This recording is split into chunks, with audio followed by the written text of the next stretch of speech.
No programa Biografia de hoje, nós vamos conversar sobre Frederico Júnior, um dos médiuns mais respeitados da doutrina espírita. E o nosso entrevistado é Paulo de Tarso.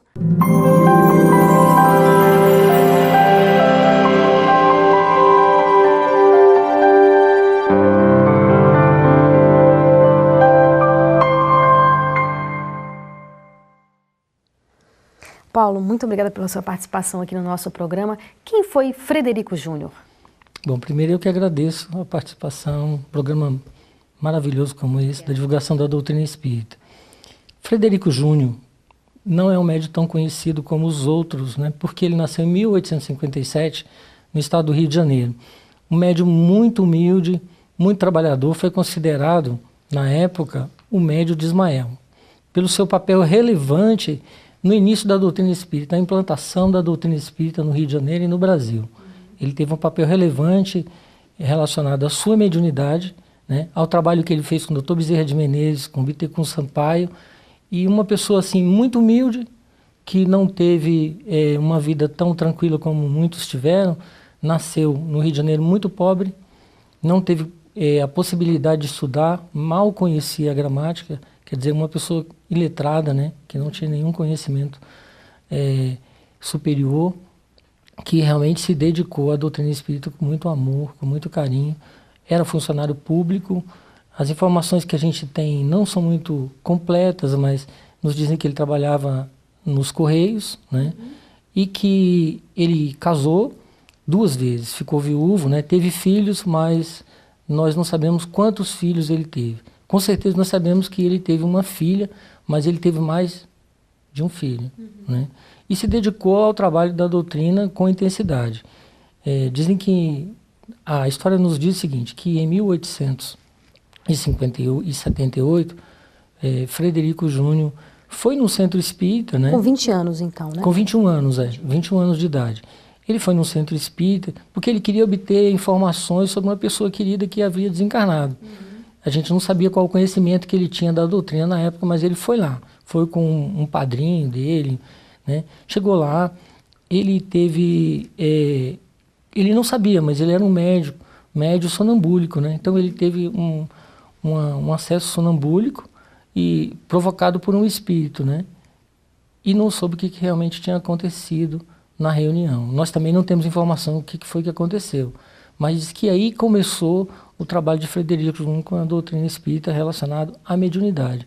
Então ele começou a frequentar e começou a trabalhar na doutrina espírita. Claro que, guardadas as devidas proporções, a gente poderia compará-lo a Chico Xavier na época dele? Dizem que ele é conhecido como o médium de Ismael. Na época, porque o Chico transcende a tudo que a gente conhece sobre médium, né?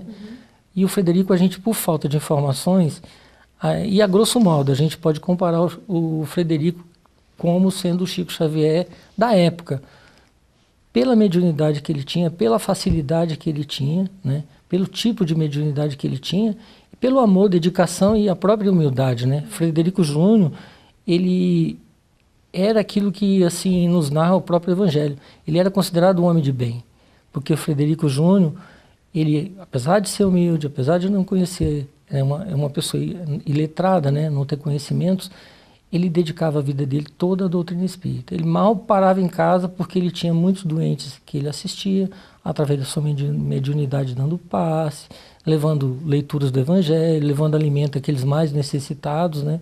Então, Frederico teve uma vida de um homem de bem, é aquele que é o verdadeiro espírita, se dedicou totalmente à doutrina espírita a partir do momento que ele a conheceu. Então, guardadas as devidas proporções, podemos compará-lo ao Chico. Você vê, eu acho triste isso da nossa história, né? Isso, claro que não é só dentro do espiritismo, na nossa história mesmo. A gente deixar pessoas tão importantes num determinado momento da história esquecidas, né? Como você falou, os próprios espíritos não sabem muito. Se você perguntar para a maioria, acho que a maioria vai dizer que não conhece Frederico Júnior. E isso é triste mesmo, você perceber, constatar essa realidade do Brasil de uma forma geral, né? Que a gente não dá valor à nossa história, né? Bom, é verdade o que você está falando, porque o Frederico, ele teve um papel fundamental, né, no espiritismo no Brasil, na implantação do espiritismo no Brasil. E os espíritas, que não conhecem poderiam procurar, por exemplo, o site da Federação, que tem a biografia dele, né? E procurar alguns livros que foram psicografados por ele, e realmente conhecer uma história muito rica de amor e dedicação à nossa doutrina, que assim, que muito bem fez a nossa doutrina. Ele teve um papel fundamental na doutrina espírita no Brasil. Você falou muito de livros aí. Eu acho que, na minha avaliação, esse esquecimento talvez não aconteça com o Chico, daqui, é claro, a muitos anos, porque ele deixou uma vasta obra, né? São mais de 400 livros e tal. Então, a obra dele é muito extensa. Com relação a Frederico Júnior, ele deixou muitos livros, ele deixou muitas obras. Como é que foi a mediunidade dele nesse sentido? Bom, o papel do Frederico Júnior, primeiro, era da assistência à Federação Espírita Brasileira e assistência ao nosso companheiro, principalmente Dr. Bezerra de Menezes. Ele foi contemporâneo, né? Contemporâneo do Dr. Bezerra, ele conviveu com o Dr. Bezerra de Menezes. Então, ele não escreveu, não deixou muitas obras, né, psicografadas. Ele deixou 3 obras psicografadas de Bittencourt Sampaio, 2 obras que o doutor Saião, na época, né, Antônio Luiz Saião, criador do grupo Ismael, ele tinha um grupo que auxiliava a FEB, um grupo mediúnico, né, que tinha por finalidade estudar a doutrina espírita, né, estudar e praticar a doutrina espírita. Então, Frederico Júnior trabalhou 34 anos nesse grupo. E nesse grupo, então, ele recebeu várias mensagens, e o professor Saião escreveu 2 livros e colocou, né, essas mensagens nesses livros. Esses livros, né, que ele deixou, esses livros psicografados, são livros que tratam de quê? Bom, nós temos o primeiro livro, só para a gente fazer voltar. Ele trabalhava com Bittencourt Sampaio, e Bittencourt Sampaio foi um grande espírita também, né? Nós sabemos a vida de Bittencourt Sampaio. E ele trabalhava muito com Frederico Júnior. Ele teve um problema cardíaco em 1895, desencarnou. Diz que 2 dias após o desencarne de Bittencourt Sampaio, ele já começou ao contato com Frederico Júnior. Puxa vida. E essa relação que eles tinham já, quando encarnados, continuou quando desencarnado, né? E ele começou, então, a escrever. O primeiro livro que ele escreveu foi Jesus Perante a Cristandade, né? Que fala da revelação do cristianismo, né? Da mensagem do cristianismo, da mensagem de Jesus. E foi um livro muito importante, porque Bittencourt Sampaio é um espírito muito evoluído, trouxe então realmente luz, né, a uma forma de pensar sobre as mensagens cristãs, sobre a mensagem do Cristo. E depois ele trouxe o livro de Jesus para as crianças. Esse livro a gente não encontra hoje, esse livro só está no museu, né, da FEB, de obras raras, a gente não tem conhecimento. Esse de Jesus para as crianças, ele falava sobre a educação moral das crianças. Inclusive, nós estivemos lendo agora no Reformador, estivemos lendo no site da FEB, que esse livro serviu de base para a implantação da evangelização infantil na Federação Espírita Brasileira em 1914. Nossa. Quer dizer, a importância de Bittencourt Sampaio, a importância do Frederico Júnior para a Federação são muito grandes, né? E eles têm assim todo um trabalho em conjunto, né? E depois ele escreveu do Calvário ao Apocalipse, né? Que fala dos Atos dos Apóstolos, o nascimento de Jesus, toda a sua vida, né? Todas as suas passagens até quando Jesus ressuscitou. Bacana. E os livros que foram de Saião, né? Livros que Saião compôs, escreveu, e aí juntou aquelas mensagens do Grupo Ismael, Trabalhos Espíritas, esse também está extinto, ele só tem no museu da FEB, né, a gente não tem muito contato. Ele fala Trabalho de Espírito de um grupo, que era do Grupo Ismael. E aí conta que tem mais de 100 mensagens de Frederico Júnior, né, na primeira edição, porque a primeira edição saiu muito grossa. Eles tiveram, então, que reduzir por causa do preço muito alto. Né? A FEB não queria colocar um livro tão caro na época e as pessoas não teriam condições de comprar. Então ele foi saindo. Hoje ele já sai sem, né, quando saía sem as mensagens, mas tinha mensagem do próprio Kardec, Dr. Bezerra, né? E também do nosso querido Ismael, que é o anjo guardião do nosso país. E depois ele teve elucidações evangélicas também, com mais de centenas de mensagens recebidas por Frederico Júnior.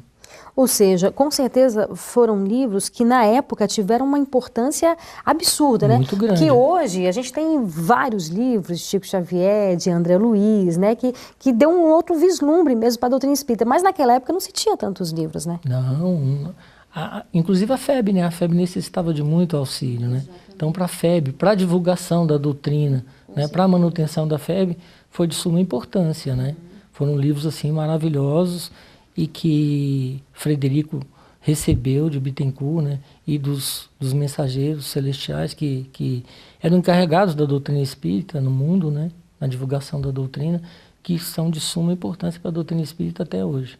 E a gente recomenda a leitura, né? Uhum. Então são dois que são editados ainda pela FEB? Você falou que dois já... Dois ainda existem, né? Dois livros a gente pode encontrar. Na verdade, a gente encontra 3 livros, que tem um de Saião, que é Elucidações Evangélicas, a gente encontra na FEB. Sim.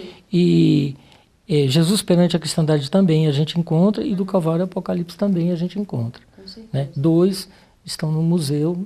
A gente não sabe, assim, espera que a FEB faça uma... Se realmente for necessário, né, fazer uma análise. Com certeza. Então a gente vai fazer um breve intervalo agora. E no próximo bloco eu queria que você abordasse um pouco as dificuldades que ele teve, né, no decorrer da vida.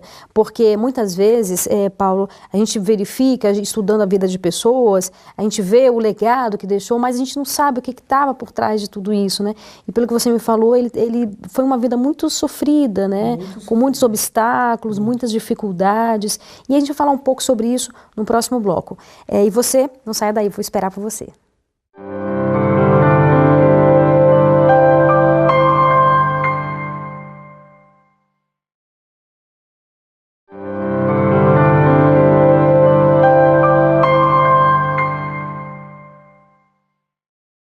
No programa Biografia de hoje, a gente está conversando sobre Frederico Júnior e o nosso entrevistado, nosso convidado, é Paulo de Tarso. Paulo, no bloco passado, a gente estava falando um pouco sobre, e iríamos iniciar, na verdade, né? Essas dificuldades, foram muitas as dificuldades que Frederico Júnior teve no decorrer da sua jornada, né?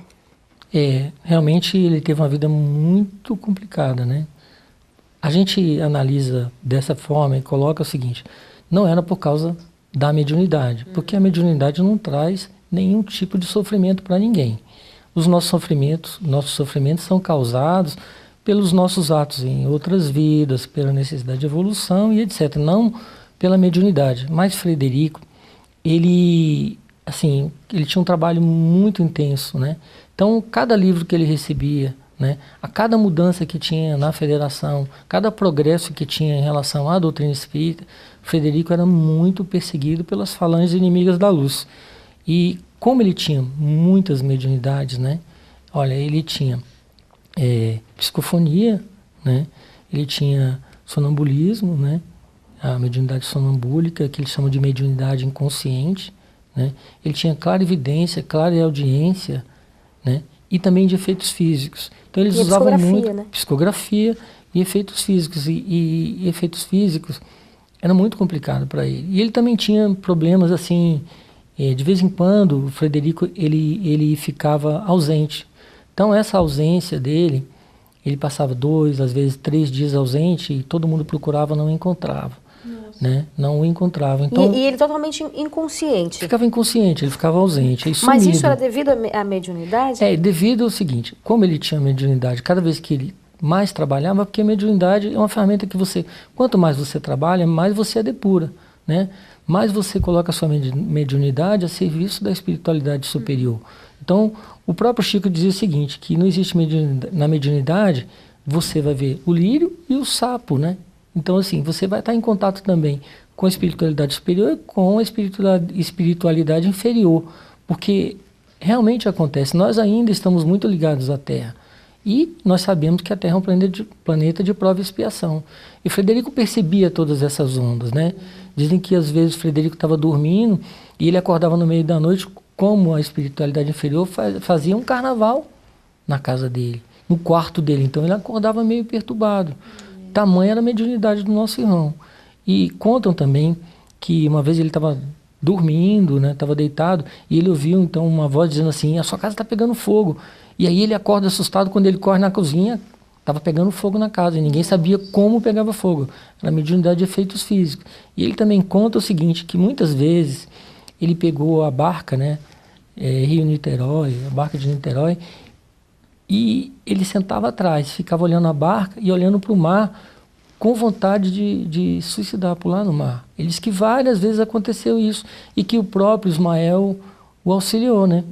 Então, era um dos problemas. Outras vezes, Frederico chegou em casa, reuniu a família, disse que estava cansado de sofrer, da perturbação que ele passava, e pegou um revólver, né, e ia se matar. Aí a filha dele, por isso que a gente disse que ele teve uma filha, a filha incorpora a primeira esposa. E a primeira esposa disse para ele que ele não deveria fazer aquilo, que ele deveria seguir os caminhos, aí ele desiste, entrega o revólver. Então, assim, às vezes ele passava por crises, por ausências que complicavam realmente. Diz que várias vezes ele seguia, né, para Copacabana, né, ele tinha uma igreja, né, uma igrejinha lá em Nossa Senhora de Copacabana, que ele queria subir para saltar no mar. Então, assim, a vida dele não era fácil. Era uma vida muito difícil, mas graças ao trabalho que ele realizava com as pessoas, o trabalho realizado na caridade, né, no dia a dia, por ser um homem de bem, por estar em contato com a espiritualidade, a espiritualidade não deixou que ele suicidasse. Mas tudo devido também ao trabalho que ele fazia, não só a espiritualidade, porque só a espiritualidade não consegue.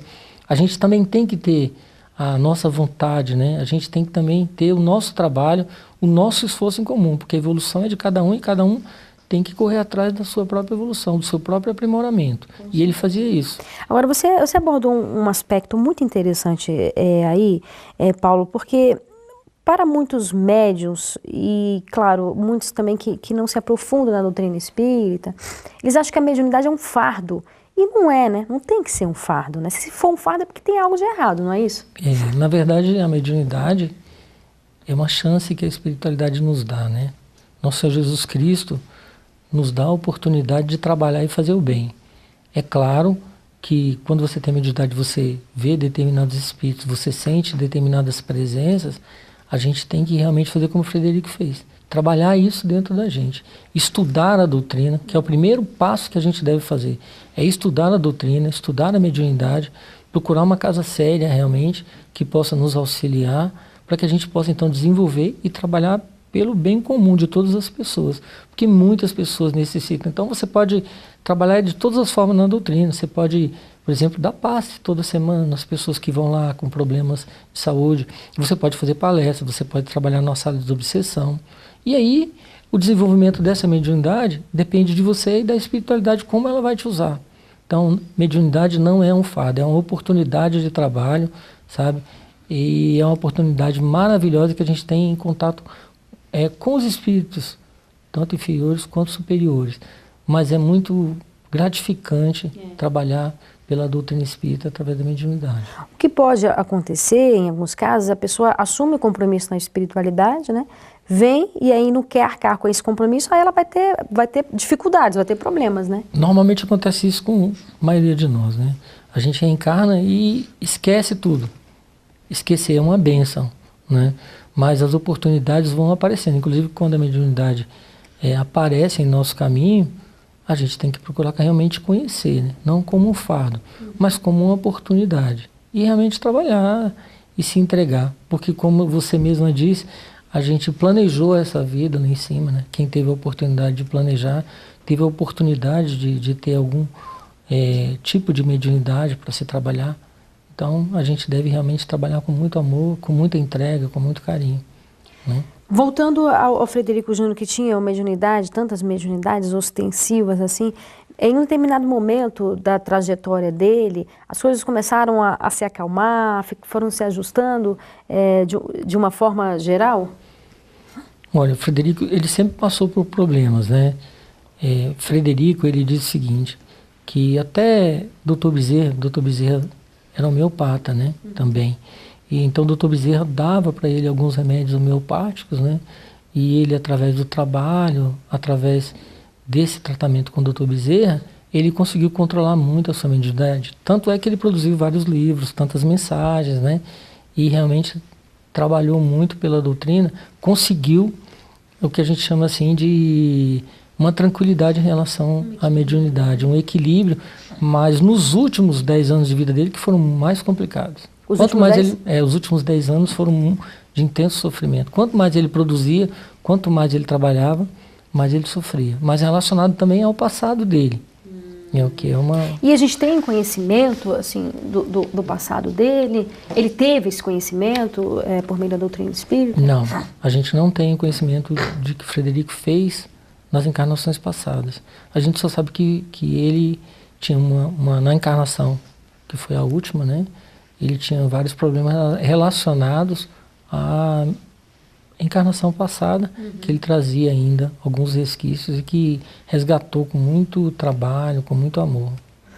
Os contemporâneos dele, você mesmo disse, assim que desencarnaram, com muita rapidez, por intermédio dele mesmo, né, chegaram a dar notícia, a escrever livros, até coisa de 2, 3 dias. O próprio Dr. Bezerra de Menezes, você falou, não foi isso? Dr. Bezerra de Menezes. Assim, só para a gente lembrar, na época o espiritismo vivia um clima meio conturbado. Era né? o início também, Era o né? início, Quer dizer, estava se estabilizando. Né? A espiritualidade inferior ainda com muitos problemas. Existia vários grupos, né?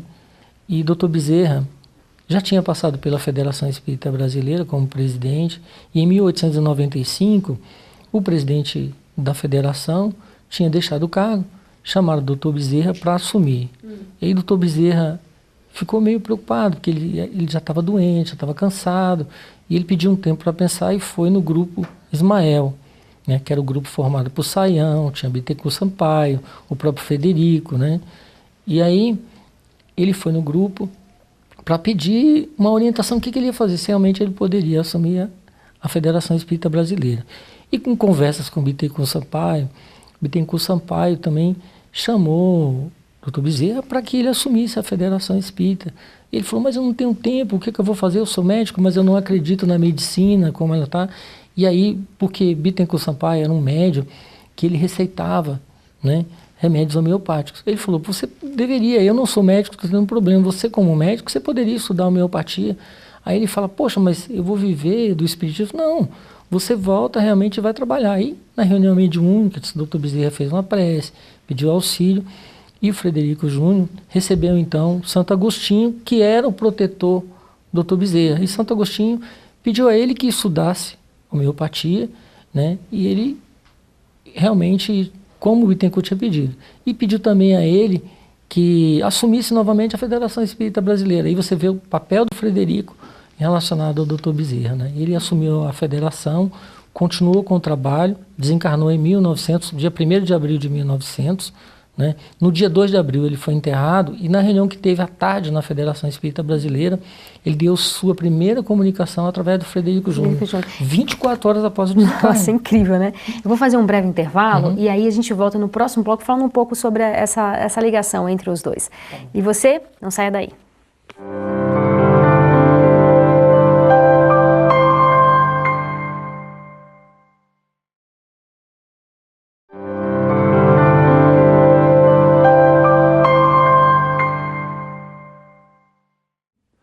Estamos de volta com o programa Biografia, hoje conversando sobre Frederico Júnior e o nosso entrevistado é Paulo de Tarso. Paulo, então nós estávamos falando sobre essa relação, quer dizer, 24 horas depois de desencarnar, o Dr. Bezerra de Menezes aparece para o grupo que ele trabalhava, o Grupo Ismael, é isso?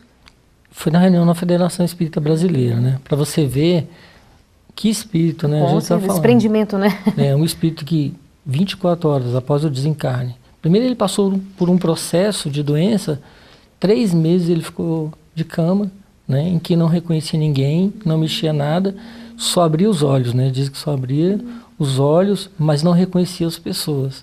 Então fizeram filas e filas para visitar o Dr. Bezerra, né, e após o seu desencarne, 24 horas depois, ele dá a sua primeira comunicação, agradecendo ao grupo o trabalho, se dizendo uma pessoa ainda pecadora, né? Muita humildade do Dr. Bezerra, né? Dizendo ainda um pecador e falando realmente que ele não merecia tudo aquilo que ele tinha recebido, os amigos, né? E agradecendo por tudo. Então, assim, a ligação de Frederico com o Dr. Bezerra e a evolução do Dr. Bezerra era fascinante, né? para a gente. Com certeza. Então, nós falávamos que esse grupo, né, quem desencarnava, voltava, em geral, né, voltava para dar notícia. Com o Bittencourt Sampaio. Exatamente. E com relação ao próprio Frederico Júnior, após o desencarne dele, tem-se alguma notícia no mundo espiritual? Olha, nós, como a gente fala, Frederico não é muito conhecido. Poucas informações que chegaram para a gente diz que Frederico continuou trabalhando no Grupo Ismael, do outro lado agora, né, como espírito, e aí de vez em quando ele se comunicava, né, mandava uma mensagem, mas nós não chegamos a conhecer essas mensagens. Né? Raramente, eu acho que só vi uma mensagem do Frederico. Né? Inclusive o Grupo Ismael, ele existe ainda na Federação Espírita Brasileira, lá no Rio de Janeiro. Entendi. E o que te levou a estudar um pouco mais, se aprofundar um pouco mais sobre a vida de Frederico Júnior? A nossa relação com o Frederico é uma relação muito, muito bacana, assim, né? Por ele ser um grande amigo da nossa casa, uma pessoa um espírito que está sempre ligado em relação aos nossos trabalhos. Ele começou a se comunicar através do Ricardo, que é o vice-presidente da nossa casa. O Ricardo desenvolve um trabalho na Federação Espírita Brasileira. E numa reunião ele disse que viu o Frederico se aproximar, ele disse que não sabia quem era. E ele se apresentou dizendo que era Frederico Júnior, que tinha sido um médium que tinha trabalhado na Federação Espírita.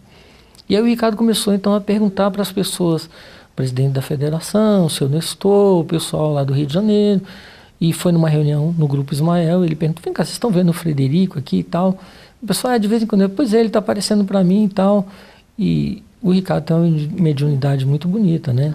E realmente ele começou a dar informações e o Frederico começou a se comunicar com o nosso grupo, né? Dizendo que ele trabalhava com a gente já há algum tempo, né? Mas a gente não percebia, né? O problema mediúnico, então a gente não percebia. Ele então começou a mandar as suas mensagens e a chamar todos nós para o trabalho, né? E a nos convocar realmente para o trabalho. E hoje o nome do grupo mediúnico nós temos um grupo aqui na Federação Espírita Brasileira, né, que auxilia espiritualmente a Federação Espírita Brasileira, um grupo mediúnico chamado Frederico Júnior, que é coordenado por ele, né, que coordena esse trabalho e coordena também o Grupo Ismael, lá no Rio de Janeiro. Qual a importância que você avalia, você que estuda, né, se aprofundou um pouco mais, qual a importância que você acredita que o Frederico Júnior teve, né, e tem ainda hoje para o espiritismo de uma forma geral? O Frederico Júnior, apesar de ter nascido, né, em 1857, ele tem um papel fundamental para a doutrina espírita, hoje como antes. Através do trabalho que ele realizou, que a gente já falou, que foi um trabalho intenso, um trabalho realmente de amor e dedicação, e um trabalho que ele vem fazendo na espiritualidade superior junto às falanges de Ismael, né? Então, assim, com o Dr. Bezerra de Menezes, com o Bittencourt Sampaio, auxiliando as casas espíritas, a Federação Espírita Brasileira, né? O movimento espírita, que é muito importante, porque a doutrina espírita é o consolador prometido por Jesus. E Frederico Júnior é o trabalhador do Cristo, aquele que se dedica, um homem de bem, hoje um espírito que não está sujeito às situações que a gente passa aqui na matéria, mas um espírito trabalhador, ainda que vem realmente nos orientando e trabalhando conosco e com a presidência da Federação Espírita Brasileira, né? Através de suas mensagens, através do seu trabalho de amor, né? O bacana também de tudo isso que você falou é mostrar para as pessoas, às vezes até para a pessoa que está em casa, né, que a vida de ninguém é fácil, na verdade. Todos nós passamos por dificuldades, né? Independentemente da religião que a gente escolha, né, as dificuldades estão aí, as barreiras estão aí e devem ser superadas, né? É verdade, a doutrina espírita nos dá realmente a chave, né? Explica de modo fácil por que nós sofremos, né? E qual o fim útil disso, né? Porque não é só sofrer. O interessante é você sofrer trabalhando, você sofrer aprendendo, amando, né, insistindo realmente cada vez mais em melhorar a si próprio e as pessoas que estão ao seu redor. Porque o espírito ele tem que fazer a diferença em todos os locais, no trabalho, na escola, na rua, no centro. O espírita tem que fazer a diferença porque ele sabe mais do que os outros. Então nós temos mais conhecimento, assim, com todo respeito às outras religiões, nós as respeitamos assim, né? Mas o doutrina espírita nos explica muito mais, né? Nos dá uma visão da vida material, da vida espiritual, diz, ó, você é isso hoje, você vai ser isso se você realmente trabalhar no futuro. Então, o que você está fazendo aqui e para onde você vai de acordo com o trabalho que você fizer, do amor que você distribuir. né? Certeza. E tendo sempre a consciência de que injustiças não existem nas leis divinas, né? Nas leis de Deus não existem injustiças. Não, né? não existe. Deus é justo e bom, né? A gente pode pegar o livro dos Espíritos, que ele nos diz que Deus é justo e bom. E realmente todo mundo que passa algum problema, alguma dificuldade, né, está relacionada ao nosso passado ou à nossa necessidade de aprendizado. Deus não é injusto, né? Deus é justo e bom e nos dá sempre a oportunidade de aprender. Então, todo sofrimento que venha para nós deve ser colocado realmente como um problema a ser resolvido por nós, né? Para que seja realmente trabalhado em nós, intimamente, né? E materialmente falando, que a gente tem que correr atrás, tem que ir realmente à luta e fazer o melhor possível, né? Afinal de contas, é a nossa vida, é o nosso espírito, né? Nós estamos aqui para isso, somos filhos de Deus e temos toda a facilidade hoje com a doutrina de fazer o bem, de estar realmente criando cada vez mais. Tinha mais alguma coisa sobre a vida de Frederico que a gente não abordou, que você gostaria de abordar, deixar aí para as pessoas que estão em casa nos vendo?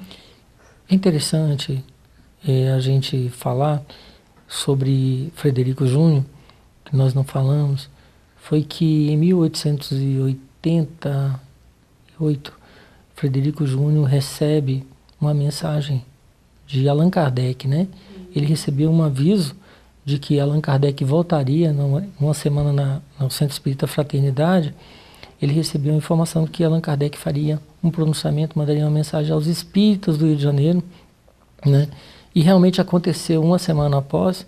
Frederico Júnior recebe uma mensagem extensa, sabe? Muito linda de Allan Kardec, chamando os espíritas, sabe? Ao trabalho, à prática da caridade, à unificação, né? E ao estudo da doutrina espírita. Frederico Júnior, para você ter uma ideia, que recebeu várias mensagens de Ismael e depois recebe mensagens do nosso codificador, para você ver a relação, o trabalho que realmente ele teve, a importância que ele teve para a unificação do Espiritismo. Então, a partir de Dr. Bezerra, Frederico, Bittencourt, Dias da Cruz, Saião, né? E tantos outros aqui que a gente não consegue, próprio Frederico Figner, né? O pessoal que trabalhou realmente e de mãos dadas para unir, né, os espíritas. Frederico Júnior foi fundamental, é fundamental na unificação da doutrina espírita e dos espíritas.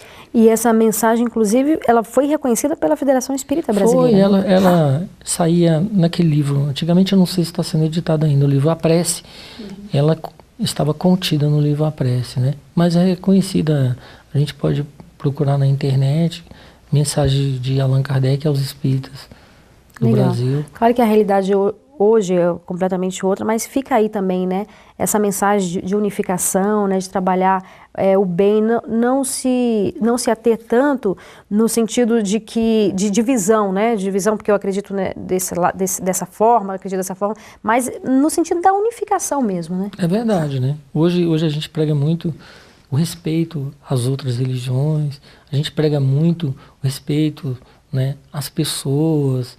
E a gente tem que pregar muito respeito às opiniões dentro da doutrina. O que realmente você pensa, o que eu penso, o que alguém pensa, não pode separar aquilo que nos uniu, que foi o amor pela doutrina, né? A doutrina é mais importante do que todos nós. Porque se você analisar bem, o próprio Frederico veio e passou, o Dr. Bezerra passou, nós também vamos passar. Então a nossa opinião não deve prevalecer em relação à doutrina. A doutrina é maior que todos nós juntos. Nós somos ainda muito pequenos, a nossa opinião hoje é de uma forma, amanhã ela pode ser totalmente diferente, né? Porque nós vamos evoluindo, vamos aprendendo, e a unificação, ela é importante, porque vai pegar os nossos filhos, nossos netos, aqueles que vêm, que vão chegar à doutrina, porque todos nós vamos passar. Então a unificação, ela é atual em todos os sentidos. Unificar, trabalhar pela doutrina, reconhecer realmente a importância da doutrina, que é muito maior do que nós. Então, todos os dirigentes de casas espíritas, todos aqueles que trabalham na doutrina em todos os locais, no Brasil até fora, devem reconhecer, por exemplo, a Federação Espírita Brasileira como a casa-mãe do Espiritismo, como a casa de Ismael, aquela que realmente veio para unir as pessoas e realmente divulgar a doutrina espírita e modificar a face desse mundo tão sofrido que nós temos. Com certeza, Paulo. Muitíssimo obrigada pela sua participação no nosso programa, viu? Eu que agradeço a oportunidade e peço até desculpa pela minha falta ainda de conhecimento do próprio Frederico, da doutrina. É uma oportunidade maravilhosa, eu agradeço muito a vocês. Muito obrigado. Foi ótimo, trouxe muitas informações, com certeza. Muito obrigado, doutor. E obrigado a você pela companhia. Até mais.